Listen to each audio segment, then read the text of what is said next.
Selamat siang teman-teman, kembali lagi bersama kami mahasiswa dari Sinikom Stella Maritimba. Pada saat ini kami akan melakukan sebuah perakitan komputer. Dan untuk itu perkenalkan, nama saya Rusdiana Yunisi Ferencia Mesang. Dan ini Saya Junita Susantimo. Saya Junari Serniati Endo. kami dari jurusan Teknik Informatika. Jadi, di sini kami sudah ada alat untuk membongkar dan merakit kembali komputer. Di sini kami menyiapkan obeng plus minus. Jadi, pertama itu kami akan membuka casing dari komputer dengan cara membuka semua baut-baut yang ada di bagian casing komputer.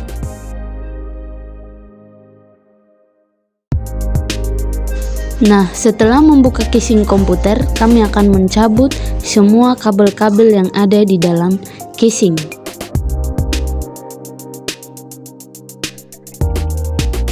Kabel yang ada di dalam casing ada yang namanya kabel SATA.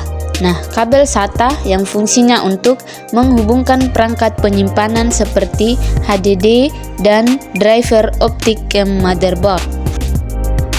Di dalam casing juga ada yang namanya power supply.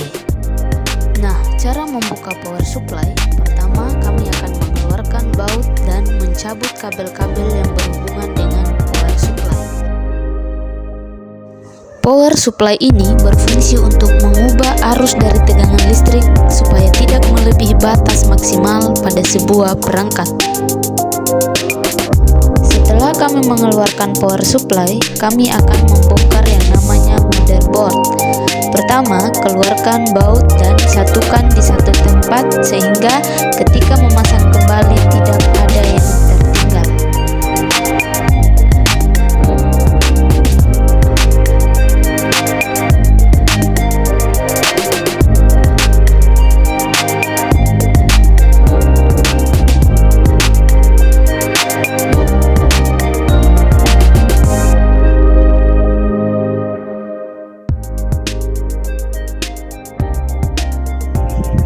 Fungsi motherboard ini adalah memberikan tata letak terbaik untuk komponen komputer. Langkah berikutnya kami akan membuka komponen-komponen yang ada di motherboard. Yang pertama ada heatsink atau kipas pendingin. Cara membuka heatsink, pertama-tama kita putar bagian ujung heatsink dan kita tarik, maka heatsink atau kipas pendingin dengan sendirinya tercabut. Selanjutnya ada prosesor. Pada saat mengeluarkan prosesor, kita harus perhatikan baik-baik sehingga ketika dipasang kembali tidak salah. Selanjutnya ada RAM. Cara membuka RAM, pertama kita tekan penjepit RAM di bagian kiri dan kanan supaya RAM bisa dikeluarkan. Nah, setelah kami membongkar, maka selanjutnya kami akan merakit kembali menjadi seperti semula.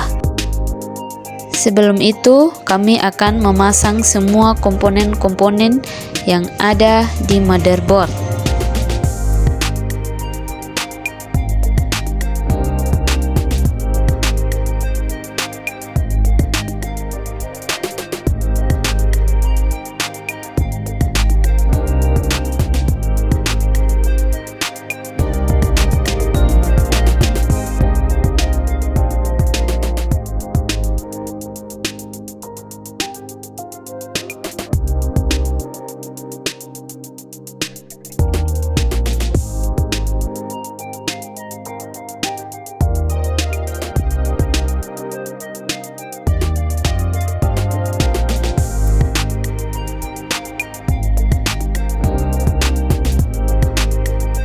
Setelah komponen-komponen motherboard dipasang kembali, maka selanjutnya kita akan memasang kembali motherboard ke dalam casing.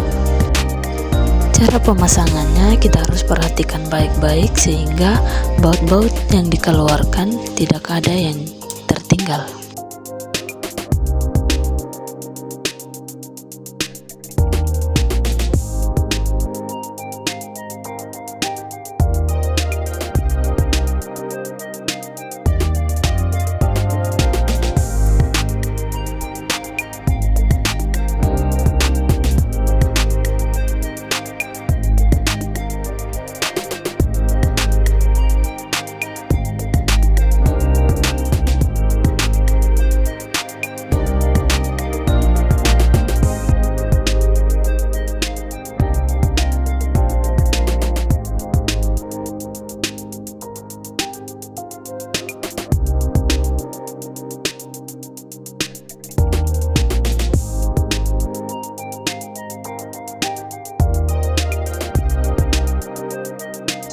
langkah selanjutnya kita akan memasukkan kembali power supply-nya ke dalam casing.